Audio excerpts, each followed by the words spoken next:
आपण पाहत आहात महाराष्ट्र टुडे न्यूज। नमस्कार, स्वागत आहे आपलं महाराष्ट्र टुडे न्यूज मराठी या वृत्तवाहिनीवर। पाहूया महाराष्ट्रातील काही विशेष घडामोडी।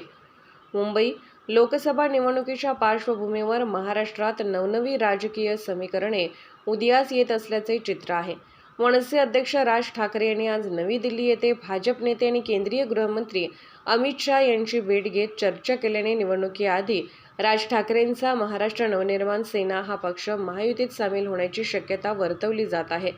दिल्लीतील भेटीगाठीनंतर राज ठाकरे मुंबईत येताच मनसे नेते बाळा नांदगावकर यांनी राज यांची त्यांच्या निवासस्थानी भेट घेत चर्चा केली। या भेटीनंतर बाळा नांदगावकर यांनी प्रसारमाध्यमांना प्रतिक्रिया देत महायुतीतील संभाव्य प्रवेशाबाबत भाष्य केले आहे।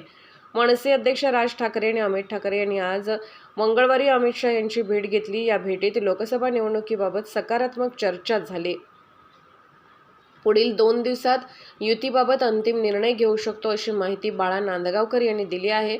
मनसेला महायुतीकडून ज्या जागा मिळतील त्यातील एका जागेवर बाळा नांदगावकर हे उमेदवार असू शकतात, याबाबतही नांदगावकर यांनी खुलासा केला आहे। मनसेला कोणत्या जागा मिळणार? राज ठाकरे यांच्या मनसेला महायुतीत 2 जागा मिळण्याची शक्यता आहे। त्यात प्रामुख्याने मुंबईतील दक्षिण मुंबई हा मतदारसंघ मनसेला मिळेल। मनसेला मिळणारी दुसरी जागा ही ग्रामीण भागातील असू शकते। नगर जिल्ह्यातील शिर्डी मतदारसंघात मनसेला ताकद देण्याचा महायुतीचा प्रश्न आहे। शिर्डीतून मनसेचे बाळा नांदगावकर यांना मैदानात उतरवण्याबाबत विचार सुरू आहे।